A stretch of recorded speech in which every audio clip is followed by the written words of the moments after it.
So one of the features of Canvas that can be a little tricky to do when you're just getting started with Canvas or when you're doing this activity for the first time is using the external tool.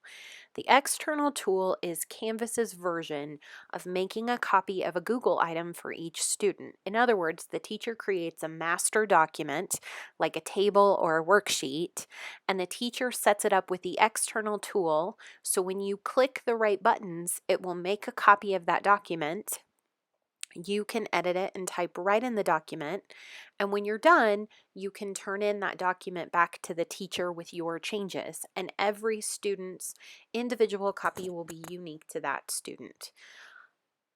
While this is a really valuable way for us to use Google items in Canvas, I know for a lot of you guys it's a new feature and you're struggling with figuring out where to click and how to turn these in. So the next couple of minutes, this video is going to show you how to do those things.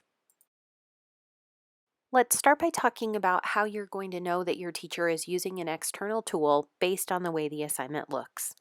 If you're logging in via a browser, meaning you're on a computer logged on through an internet browser, or on your iPad you've logged into moffatsd.instructure.com on Safari instead of using the app, your assignment will look like this if your teacher is using the external tool.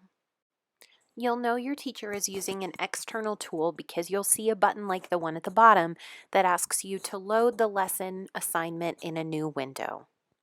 If you're working on the app instead of the web browser, you'll see something like this. The submission type will be labeled as external tool, and you'll see a blue clickable button for submission and rubric. Now let's talk about what you do if you're using the external tool as a student.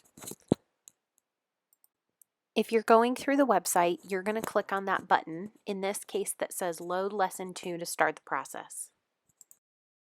If you're going through the app, you're going to click on that blue link to Submission and Rubric. From there, you'll see a screen that looks like this, where you'll click the button in the center to open the external tool.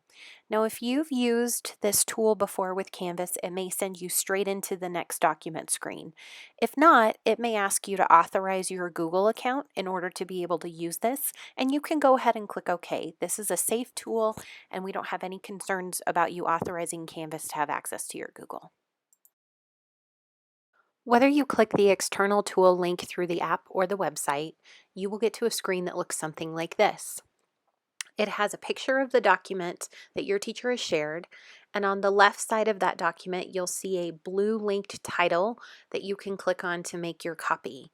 On the right-hand side, you'll see a submit button that you'll use when your edits are done.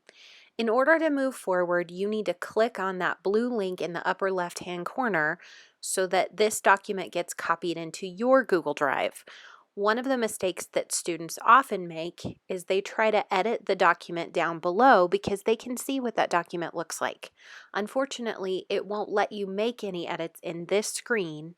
You'll have to click on that blue link, which will take you to your Google Drive, make a copy of the item, and let you make those edits. So now I'm going to click on mine, and you'll see it's going to take me into my Google Drive, and it's now made a copy of the document that I can edit.